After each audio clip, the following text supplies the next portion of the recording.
Hi everybody, day 92 of lockdown, and actually it's VE Day today, Victory in Europe, and so we celebrate today, not war, but we celebrate the end of the war.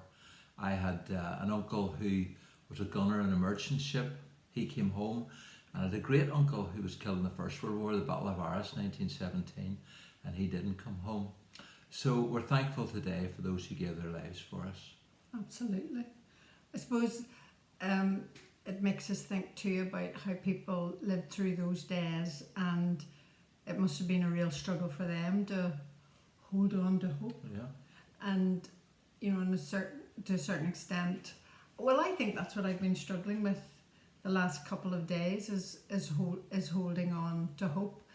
And whenever I'm emotionally sort of going through the mill, I always take it out on you.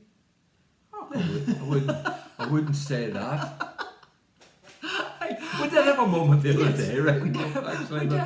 Although that was I was a bit cry. I wasn't great either. Well, no, I think we were both a bit sensitive. Both under pressure. Paul says I go into, I'm like a broken television. Oh yes, it's all picture, no sound. But sound has been restored. Sounds very much. But I was thinking this. I was thinking this morning. You know, they're talking at the minute about how we get out of lockdown, and that always gives you a little bit of hope. But then every time you turn on the news, they're going, but this doesn't mean we're not doing this, we're not doing that. And it made me think of that verse in Proverbs that says, hope deferred makes the heart sick, because that's what it feels like at the minute. And then you were talking to a business guy yesterday. Yes, and he said that they just decided their company, large company, just to write 2020 off. In other words, just forget about it and start concentrating on next year. And you said that to me, and honestly, it sort of, I was thinking, well, I suppose we just may. Yeah, well, that's right. Our speaking, will we ever be able to preach this year? Church. All the things the stuff that we do. All the things we'd planned. Yeah. We'll just write 2020 off.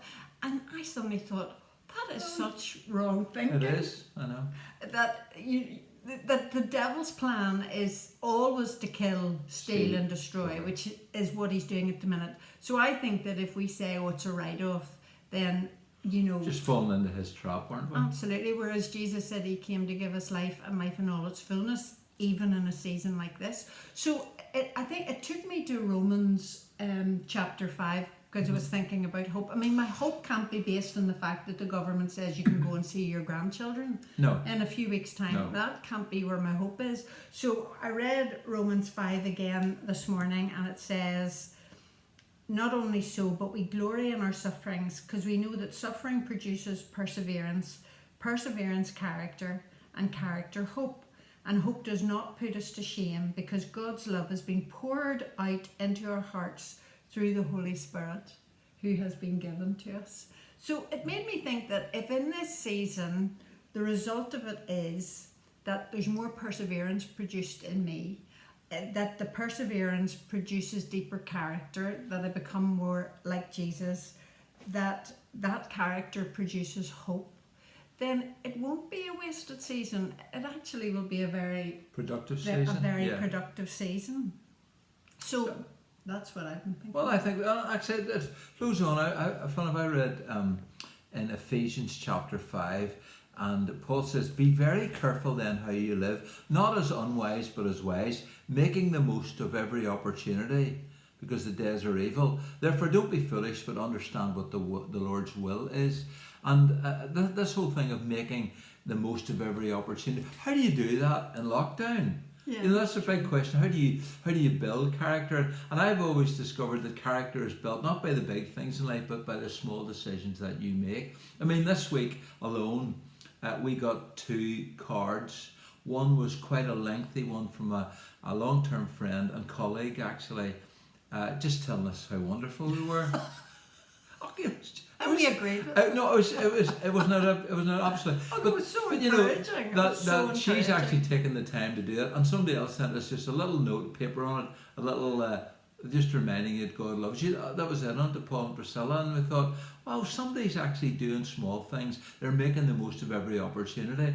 If I saw a TED talk a long time ago, and I don't know how they do the metrics of these, but Harvard had done this large study, and they said the most successful, happiest people in the world were the people who made their bed every day.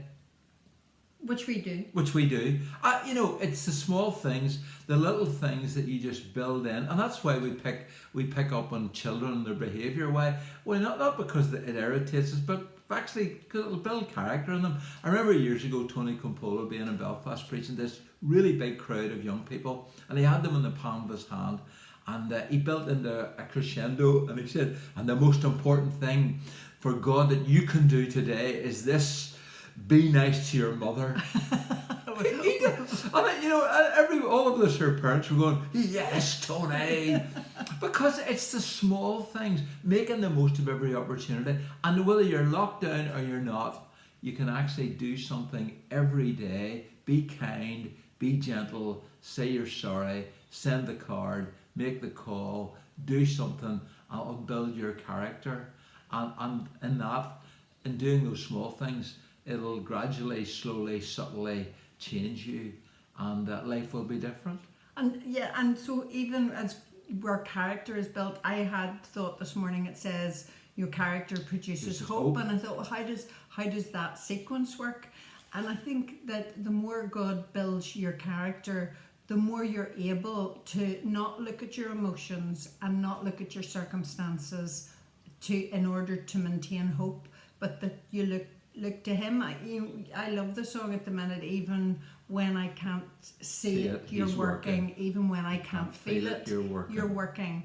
And so again today, in thinking about all of this, I said, okay, God, there's some things that in the natural would make me feel despondent, but I'm going to hold on to your hope, because you're still working, you're still moving, despite what I feel and despite my circumstances. And in the words of that great theologian, Tom Hanks, this too will pass.